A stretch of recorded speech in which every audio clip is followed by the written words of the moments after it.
We are again today. For some reason, it feels like Monday, but I do want to get started on the play with you. I do want to give you some background, though, because the whole question of theater comes up. We just finished Oedipus, and as you could see, the Greeks had developed a highly sophisticated tragedy with great psychological insights and quite a bit of drama.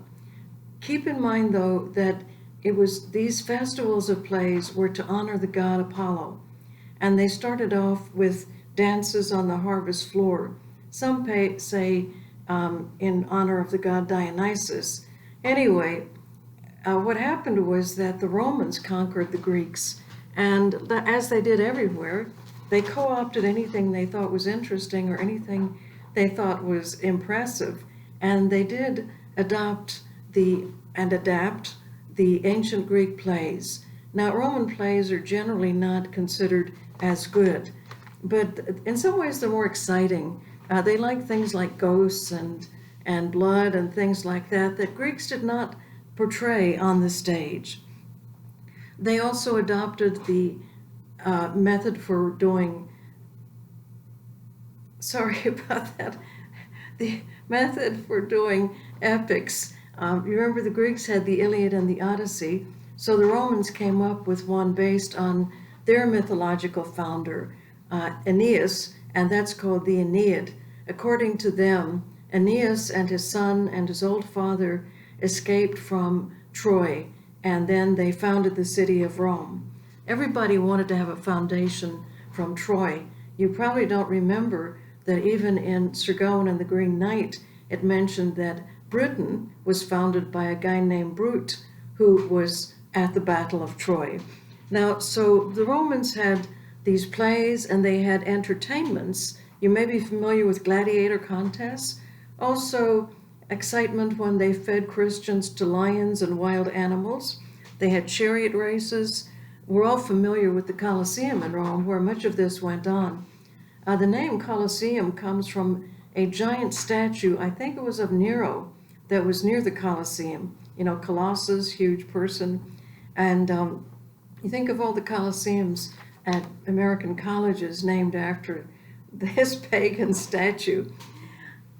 Now, what happened in 312 or so was the Edict of Milan, and the Emperor Constantine became emperor, and he gave legitimacy to the Christian church.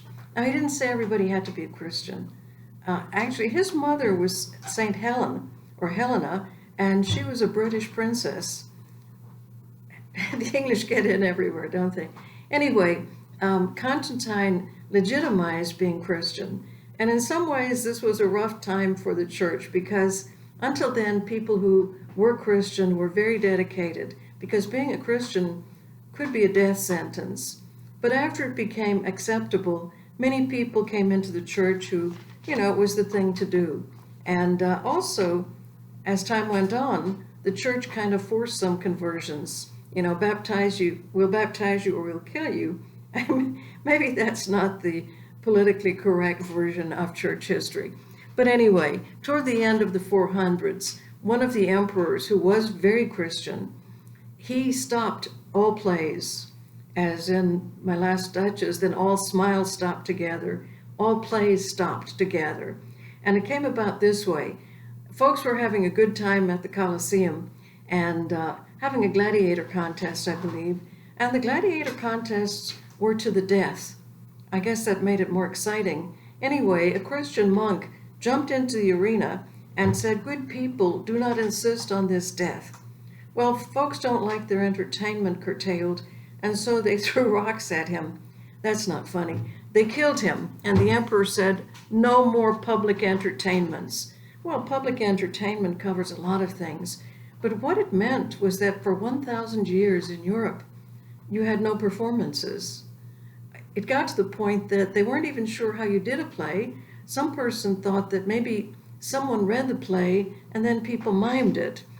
There was a very famous Benedictine, Mechtild of Magdeburg, brilliant woman, and she wrote a little play during her time, a morality play.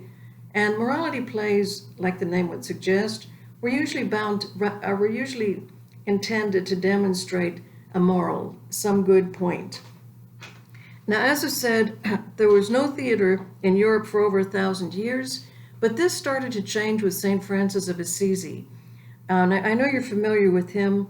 You probably know that he was the first one to have a live manger scene.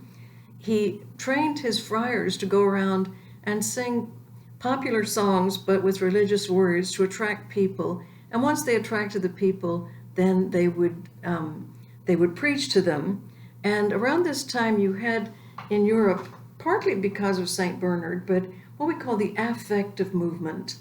Now, affective has the same basis as affection, but people had begun to realize that Jesus was God, but also human, and someone that you could have a relationship with, someone to be loved. But they recognized that most people didn't really understand about Jesus. They weren't literate. They went to church because they had to. I mean, it was considered a mortal sin. But when they went to Mass, the priest seemed very distant up there, kind of on a stage in a way. The steps were raised. His back was to the people. He was saying things in Latin. Periodically, he would turn around and say to the people, Dominus vobiscum, and they would say, Et cum spiritu tuo. Otherwise, they kind of went on with their own lives. When the priest had his back to the people, it made it very easy for people to chat with one another. I speak as someone who did that kind of thing in my youth. Anyway, the reason they had to have bells was because people were really not paying attention to the Mass since it was in Latin. They just saw the priest's back. So if something exciting was going to happen, they rang the bells. And of course, priests had to, at the consecration, raise the host very high because they had to raise it over their heads so that people could see it since the priest's back was to them. I don't know why this has started to come in again, because when a priest is facing you and holds up the host, I think you can see it without it being hoisted up. But that's just my preference. Okay, there were a lot of superstitions about the Mass. Some people felt that if you saw a consecration, you would not die that day. Other people kind of collected consecrations. They'd go to a big church, and often there were many altars. In the Abbey at St. Bernard, the Abbey Church, all those little alcoves initially were intended for small altars because every priest had to say his own Mass every day. And after Vatican II, we had concelebration. Well, in the Middle Ages, saying all these Masses was very lucrative for the church because people would leave money to have Masses said for their souls. And folks could go to a cathedral in any reasonably big city, and there would be a number of Masses going on at side altars, and they would move from altar to altar, depending on where the consecration was about to be.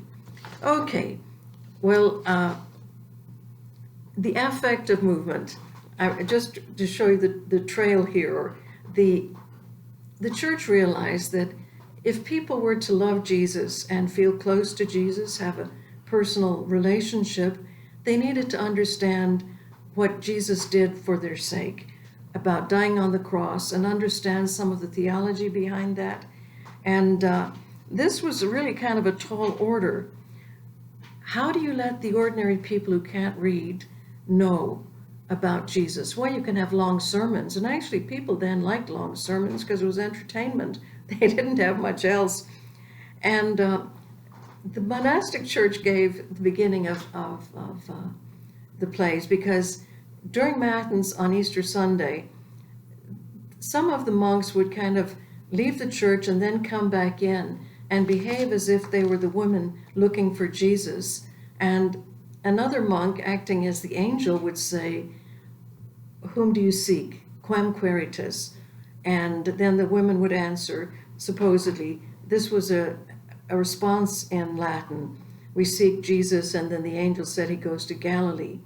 Well, people said, well, maybe we could act out more things. And they started to, like in a saint's church, they might, on the saint's feast day, act out the saint's story. some people put on plays of the petitions of the Our Father. There were other people who put on plays about the seven sacraments. And then there were these morality plays. Probably the most famous one is called Every Man, and it's about living a good life so that you can be with Jesus forever in heaven. Eventually these plays became more elaborate, and they did gospel scenes, and they were being done in the church. Well, then the church said, no, this is not really appropriate. So they moved out to the church steps, and people would come to watch them on the church steps, and they'd trample on graves and mess up the flowers and everything.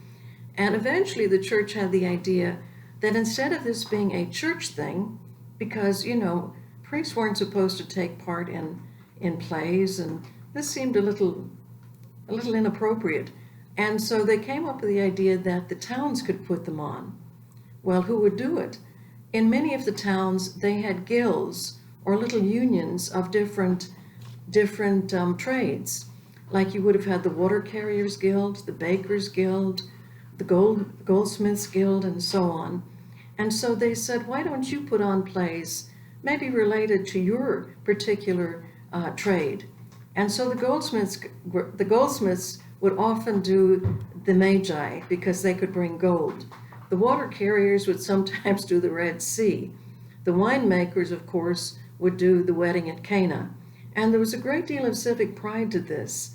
Now, if you're going to do the downfall of the angels, all the way up to the Last Judgment, you could have a bunch of plays.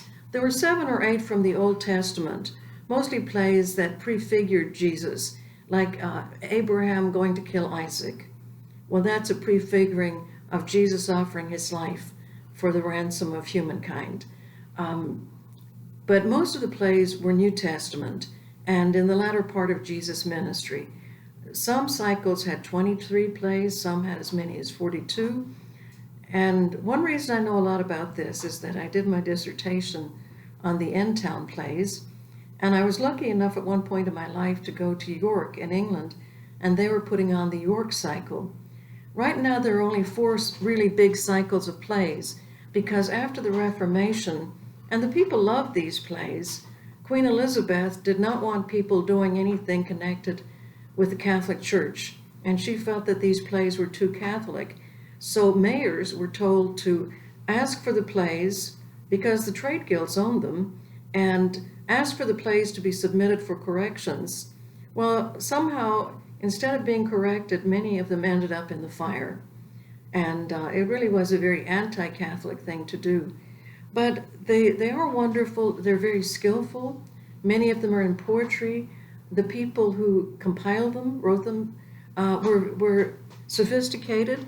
And they could also be funny. They loved doing Noah's Ark. And not because of the animals, but because usually Noah and his wife got into a fight.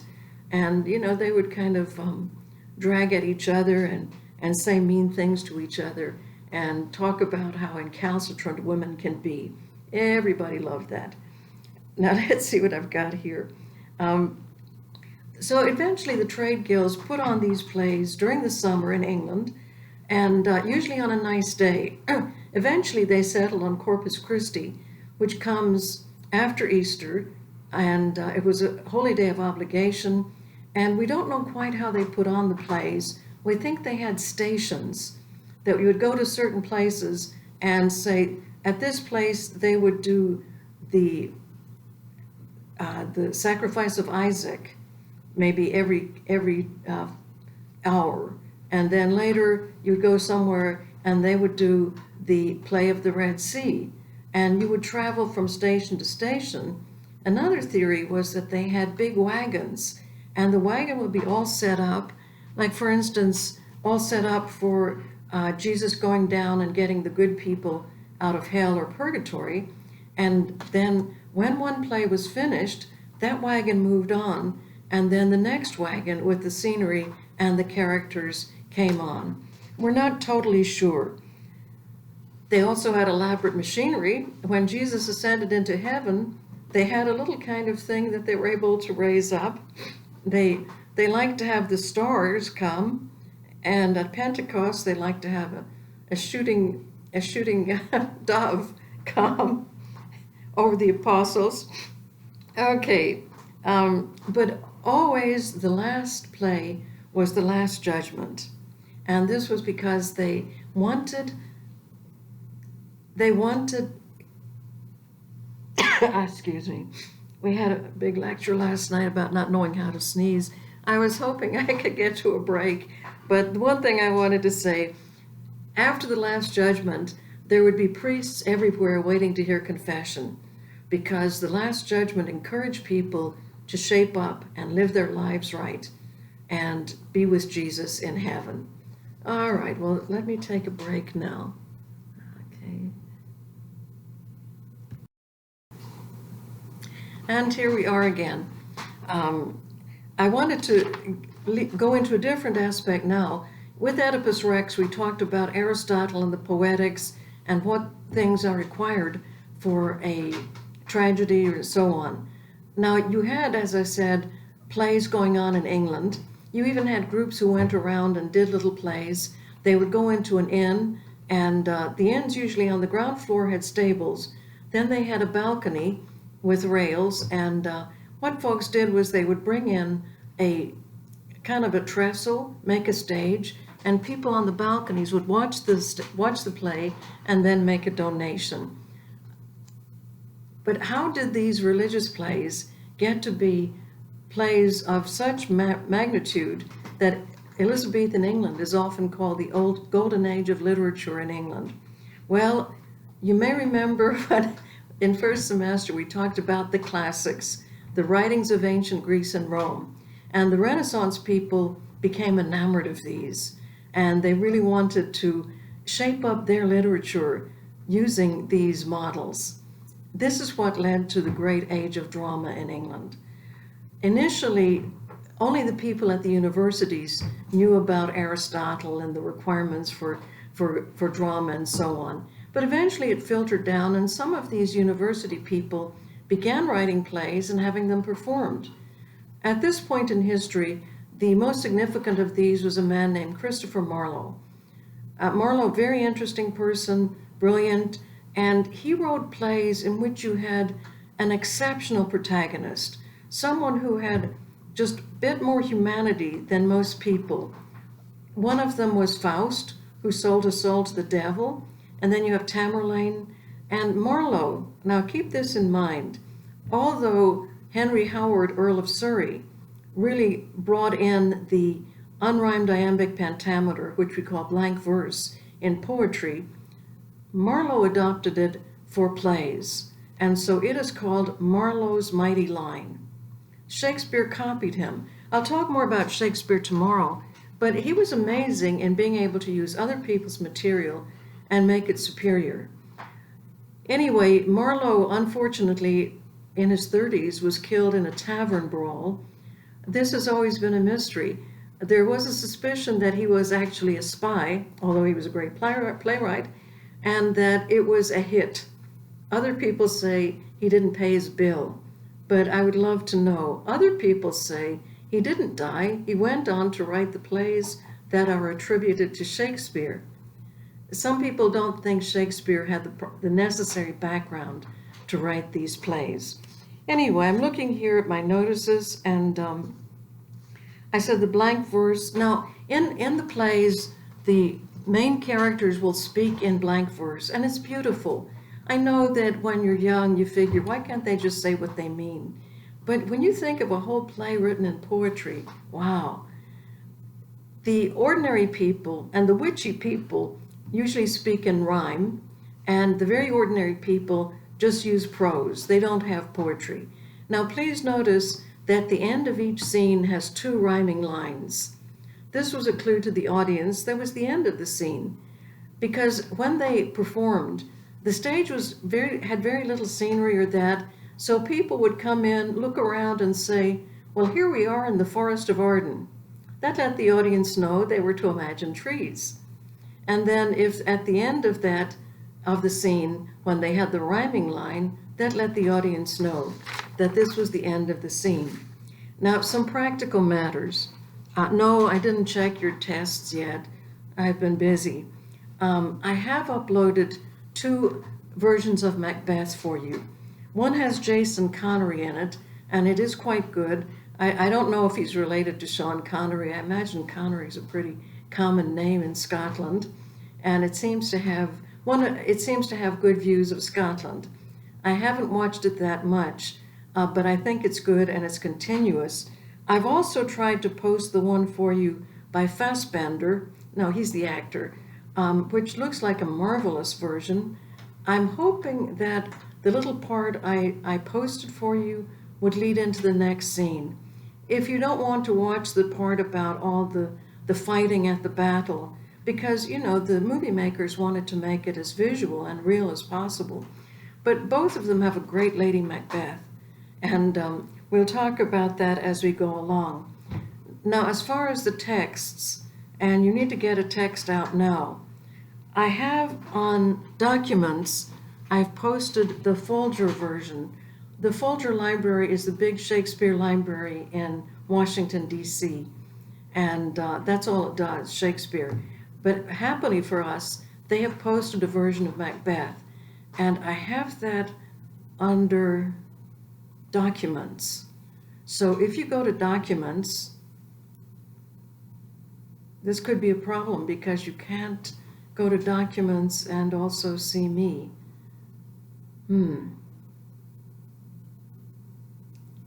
I figured it out for myself. I have a laptop here with the text, so I think you're going to just have to take my word for it. But as far as reading, you can read either the Folger version, and while I'm making remarks, you could jot down lines or jot down notes to prepare for reading or even after reading. The other one I have put up is one that is called Shakespeare Online, and I put that under resources. It has wonderful notes. Now look, you know, you can just go through the motions of doing Macbeth, or you can really learn a lot about it and become appreciative of it. The fact that you had it last year with Mr. Drake, it should be pretty familiar to you. So take notes when you're watching these videos, because I know what I've said. They may come up on a test, and I will now try to go through some of the play with you. If you have a copy of the play, that's great.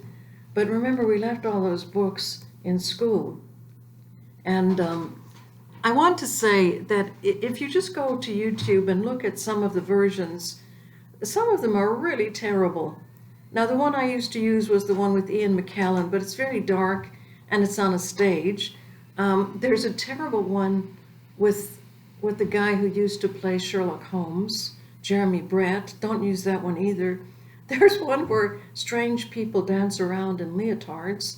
But the two that I think are the best, and just put YouTube Jason Connery or check on my YouTube. And then the other one is, I don't know who the director is, but there is a pretty complete version of it, I think.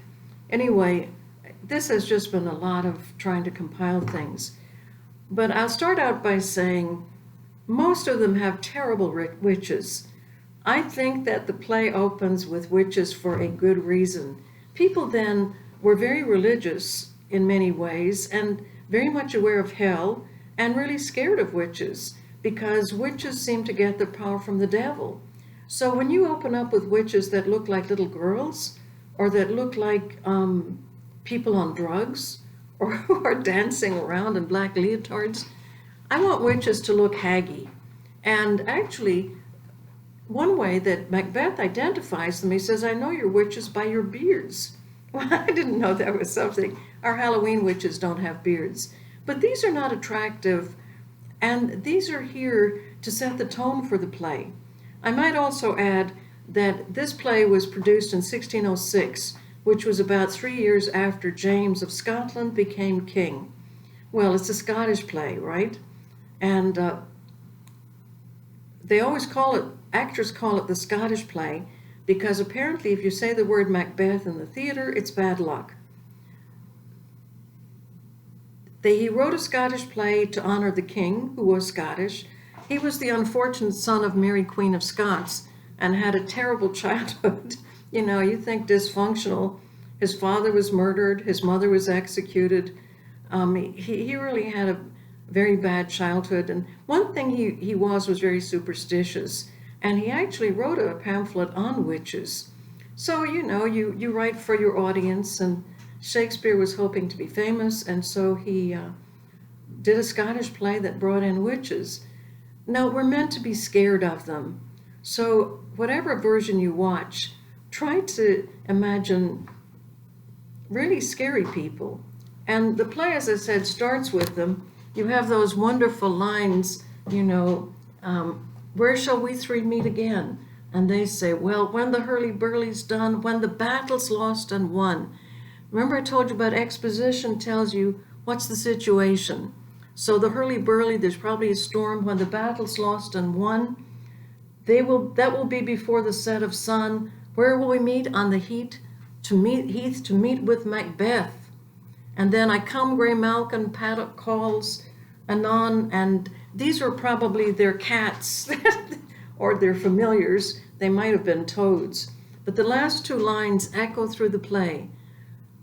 Fair is foul, and foul is fair. Hover through the fog and guilty air. Now that's a good line to keep in mind. And of course we would say it's a paradox. Now the next scene is where the king and some of his nobles are waiting for the outcome of the battle. Duncan, a soldier comes in all bloody. What bloody man is this? He can report, as seemeth by his plight of the revolt. And Malcolm says, he was fighting with us. He's brought news. And the sergeant said that when he left, that Macbeth had defeated the rebel Scottish force under Macdonald. But as soon as they took a breath, Macbeth and Banquo were fighting very bravely. The Norwegians came on. They were in cahoots, and they brought in reinforcements. So when the messenger left, the battle was still very unsettled. And the captain finally says, I need a break, but I am faint, my gaseous cry for help. And then they talk a bit, and then the Duke of Ross comes in and says that they have beaten the Norwegians, and he calls Macbeth Belladonna's bridegroom, the king of war, the bridegroom of war. And they've been able to get a ransom from Sweno, the king of Norway, and they will allow him to bury his dead there. And I think I missed something kind of important here.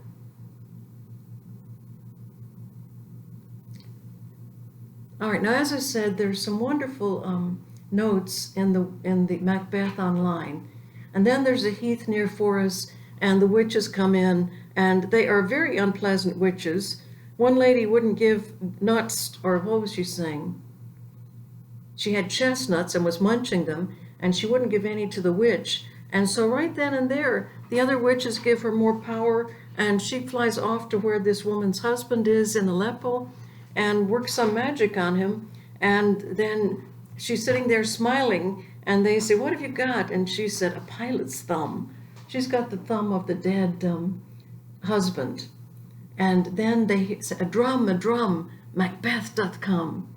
And then they circle, the weird sisters hand in hand, posters of the sea and land, dust to go about, thrice to thrice and thrice to mine, and so on. Macbeth comes in. Now notice Macbeth's first words. So foul and fair a day I have not seen. Well, it was foul in the weather and in the battle, but fair in the outcome. So it's pretty literary. And Banquo said, how far to Forres? And then he sees the witches, who are these, so withered and so wild in their attire? They look not like the inhabitants of the earth. Live you, or are you aught that man may question? You seem to understand me, by each at once her choppy finger laying upon her skinny lips. You should be women, and yet your beards forbid me to interpret that you are so. Speak if you can, what are you? Macbeth says. And all hail to thee, Thane of Glamis, And Macbeth is in fact the Thane of Lord of Glamis, second which, all hail to thee, Thane of Cawdor. Well, he's not the Thane of Cawdor. The Thane of Cawdor is the guy who led the rebellious forces against King Duncan. And then the third witch, all hail Macbeth, thou shalt be king hereafter. This is something that really means a lot to Macbeth. And Banquo says to the witches, well, why are you telling him things that are good? Are you fantastical and like you seem to be? My noble partner, you've given present grace and great prediction. What about me? If you can, look into the seeds of time and say which grain will grow. Speak to me, who neither beg nor fear. You know, to Banquo, these are witchy women that he's not scared of. But, you know, kind of like people reading their horoscopes. He says, well, can you tell anything about my future, since you told my friend he would be king? And the first witch says, lesser than Macbeth and greater, not so happy, yet much happier. Thou shalt get kings, that means beget or fathered kings, though thou be none. So all hail Macbeth and Banquo, Macbeth and Banquo all hail. And they seem to be willing to disappear, but Macbeth asks them to stay. He says, tell me more. By Sinel's death, I know I'm Thane of Glamis, but what about Cawdor? He's a prosperous gentleman. And how do you know this? And why are you stopping us with such prophetic greeting? Speak, I charge you. Witches vanish. You don't tell them what to do. And Banquo says, the earth has bubbles as the water has, and these are of them. Where did they go? Okay. Well, naturally, they're kind of enthralled, but Macbeth says, into the air, and what seemed corporal melted as breath into the wind. Would they had stayed. He really wanted them to have stayed to tell him more. And Banquo says, were such things here? Do we even see them? Or have we eaten of the insane root? Are we on drugs that takes the reason prisoner?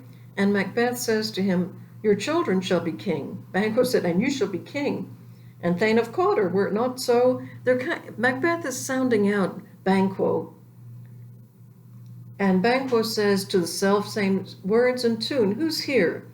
And Ross, the Earl of Ross, comes in and says, the king has received your news happily, and he's got all kinds of praise for you. He wants you to come. He heard about your overcoming the king of Norway. And Angus said, we're sent to give you thanks and to take you to him.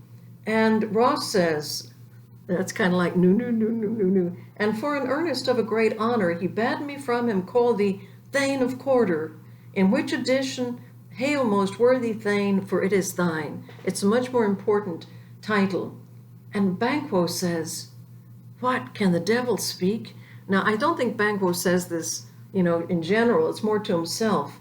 And Macbeth says, the Thane of Cawdor lives. Why do you dress me in borrowed robes? Now, the motif of clothes echoes through this play, so watch out for it. Why do you dress me in borrowed robes?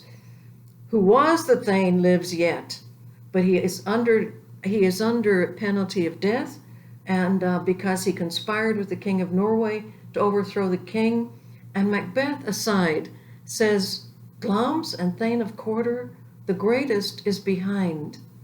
Thank you for your pains. And then he says to Banquo, do you not hope your children shall be kings, when those that gave the Thane of Cawdor to me promised no less to them? And Banquo, who is a very sensible person, and who doesn't give credence to people like witches because he knows that their powers may come from the devil, that thrust at home might yet enkindle you unto the crown. Banquo is not dumb. He pretty much recognizes that Macbeth is an ambitious man. Beside the Thane of Cawdor, but 'tis strange, and oftentimes to win us to our harm, the instruments of darkness tell us truths.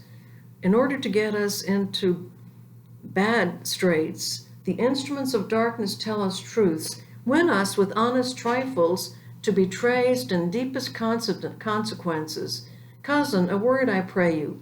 Now he assumes that he and Macbeth are on the same page about this, but Macbeth says two truths are told as happy prologues to the swelling act of the imperial theme. He's got kingship on the brain. I thank you, gentlemen. And then he goes on considering, can it be ill? Can it be good? If ill, why has it given me earnest of success, commencing in a truth? I am Thane of Cawdor. If good, why do I yield to that suggestion whose horrid image doth unfix my hair, and make my seated heart knock at my ribs against the use of nature? Well, right here we see that he is thinking about killing the king. Present fears are less than horrible imaginings. My thought, whose murder yet is but fantastical, shakes so my single state of man, that function is smothered in surmise, and nothing is but what is not. And Banquo says, look how he's rapt, R-A-P-T, he's almost enthralled. But Macbeth says, well, if chance will have me king, why chance may crown me without my stir. Maybe it's in the cards for me. And Banquo says, new honors come upon him like our strange garments, cleave not to their mold, but with the aid of use. Close motif. It's like he still has to become used to being Thane of Cawdor. And Macbeth says, I apologize, but I will go to the king, and off they go. Now that's Macbeth, Act 1, Scene 3. And then we go to Scene 4. Duncan is talking to his lords. Is execution done on Cawdor? And they say, not yet, but I have spoken with one that saw him die. And, this is unusual. They say he really died so well, it was as if he had acted it out and prepared for it. They did report that very frankly he confessed his treason, implored your highness pardon, and set forth a deep repentance. Nothing in his life became him like the leaving it. He died as one that had been studied in his death, to throw away the dearest thing he owed, as 'twere a careless trifle. I don't know why this reminds me. I just read that some politician said that we shouldn't be so scared of going out in public, because he said there are more important things than living. And unless you look at it in a religious sense, I think most people would say, no, living seems pretty important. Anyway, Duncan, this is a very important line, and very likely I'll have famous lines for you. And again, a good bit of dramatic irony. He says about the Earl of Cawdor that just got killed. He doesn't realize he's saying it too about the present Earl of Cawdor, Macbeth. There's no art to find the mind's construction in the face. There's no art to find the mind's construction in the face. He said, I had great faith in the Earl of Cawdor. And then Macbeth comes in and the king praises him. And Macbeth says, just doing my duty, just what I'm supposed to do. And the king says, I'm planting you in my heart. And Noble Banquo, the same thing. And they thank the king. And then the king makes a speech that is pretty much his death sentence. Macbeth had said that, hey, if chance would make me Earl of Cawdor, maybe it'll make me king. But the king says, my plenteous joys, this is around line 34, wanton in fullness, seek to hide themselves in drops of sorrow. He's overcome, a bit emotional. Sons, kinsmen, thanes, and you whose places are the nearest, know this, we will establish our estate upon our eldest Malcolm, whom we name hereafter the Prince of Cumberland. Now, in England, the person who's going to become king is called the Prince of Wales. In Scotland, the person who was going to be the next king, usually the king's oldest son, was the Prince of Cumberland. And when Macbeth hears this, he says, it's not going to just happen by chance. The rest is labor which is not used for you. I'll be myself. The king says, and Macbeth, I'm going to come and stay with you. And Macbeth says, that's wonderful. I'll go and tell my wife you're coming. But then in an aside, he says, the Prince of Cumberland, that is a step on which I must fall down or else o'erleaf, for in my way it lies.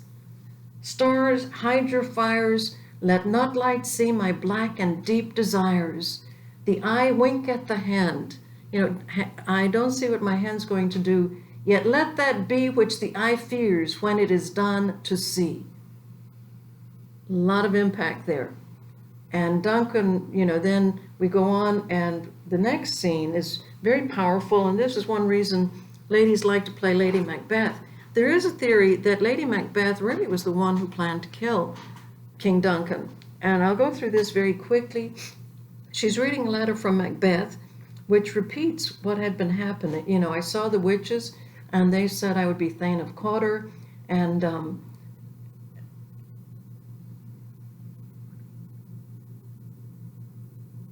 around line 10, this have I thought good to deliver thee, my dearest partner of greatness. Now, they aren't just they are a couple who are fairly younger and in love. The dearest partner of my greatness, that thou might not lose the dues of rejoicing by being ignorant of what greatness is promised thee. Hey, if I get to be king, you will be queen. Lay it in thy heart and farewell. Well, she holds in many places, she holds the letter to her bosom, and she gives a speech that gives a lot of insight into the kind of person Macbeth is. Glamis thou art and Cawdor, and shalt be what thou art promised. You're going to be king. Yet do I fear thy nature. She knows that Macbeth is ambitious, he's powerful, he's brave, but there's something lacking at times in the follow-through. Yet I do fear thy nature, it is too full of the milk of human kindness to catch the nearest way. Well, so far I haven't felt a lot of that in Macbeth. Thou wouldst be great, art not without ambition, but without the illness that would attend it. You'd like the benefits of being king, but you don't want to do the dirty work. Thou wouldst be great, art not without ambition, but without the illness should attend it. You don't have that depth of badness. What thou wouldst highly, that wouldst thou holily. Wouldst not play false, and yet wouldst wrongly win. Thou'dst have great Glamis, that which cries, this thou must do, if thou have it, and that which rather thou dost fear to do, than wishes should be in the undone. You want the benefits, but you don't want to do the dirty work. Hie thee hither, that I might pour my spirits in thine ear, and chastise with the valor of my tongue all that impedes thee from the golden round, the crown, which fate and metaphysical aid does seem to have thee crowned withal. And the messenger comes in and says, the king is coming here tonight, and Lady Macbeth is astounded. We get the impression here that she and Macbeth have talked about killing the king, but how do you get to the king to kill him? And he says, and Macbeth is coming, and then Lady Macbeth says, this is about line 40, the raven himself is hoarse that croaks the fatal entrance of Duncan under my battlements. And then she has a kind of a horrible speech saying she wishes that everything feminine in her, which at that time would have been considered everything womanly and weak, she wants that completely blotted out. She says, unsex me here. And people in the audience would have been horrified by this speech. Come, you spirits that tend on mortal thoughts, unsex me here, and fill me from the crown to the toe, top full of direst cruelty. Make thick my blood, shut up the access and passage to remorse, that no compunctious visiting of nature shake my fell purpose, nor keep peace between the effect and it.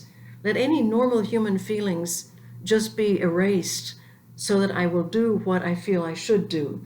Come to my woman's breast and take my milk for gall, you murdering ministers. Well, we know she's not talking to God's people. And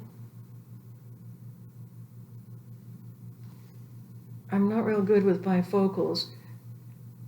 Whatever in your sightless substances you wait on nature's mischief, come thick night, and pall thee in the dunnest smoke of hell, that my keen knife see not the wound it makes, nor heaven peep through the blanket of the dark to cry, hold, hold.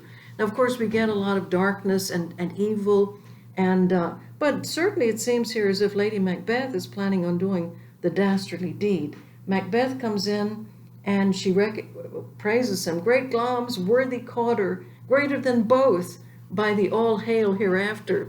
You know, often people who are married can communicate without using the direct words. And, you know, they're being careful because if you have servants around, someone could overhear them. Thy letters have transported me beyond the ignorant present, and I feel now the future in the instant.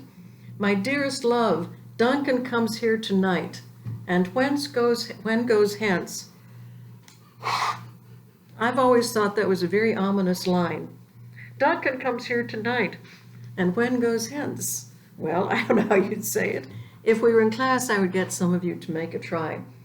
Well, they both know tomorrow as he purposes, and she says, oh, never, never shall sun that morrow see. Your face, my Thane, is as a book where men may read strange matters. She knows he's thinking the same thing, but she says, to beguile the time, look like the time. You know, if people are being cheerful, you go along with that. Bear welcome in your eye, your hand, your tongue. Look like the innocent flower, but be the serpent under it. Serpents and snakes crop up a good bit in Macbeth, too. He that's coming must be provided for. Well, we've got the two meanings. We've got to greet him as a proper host, but he must be provided for. Yeah, we're going to kill him. And you shall put this night's great business into my dispatch. You know, leave all the planning, leave it all to me. This is why some people figure that she's telling him, you don't have to do any dirty work. You don't like that, but I will take care of everything. You just be the welcoming host. Look, bear welcome in your eye, your hand, your tongue. Macbeth says, we will speak further. And she says, only look up clear. To alter favor ever is to fear. Leave all the rest to me. And then that's pretty good. You know, I'm sorry that it's gone on so long, but as I said, you may know Macbeth, the play, pretty well, and not need these comments that I'm making. But I do want you to appreciate it and see some of the depth in it. But I will stop for today and talk to you tomorrow to wind up Act 1 and talk about Act 2. And as I said, I do hope my comments will give you more insight, but the Shakespeare Online has wonderful notes at the bottom, and those of you who really want to know your English lit will probably look at them. All right, bye for now.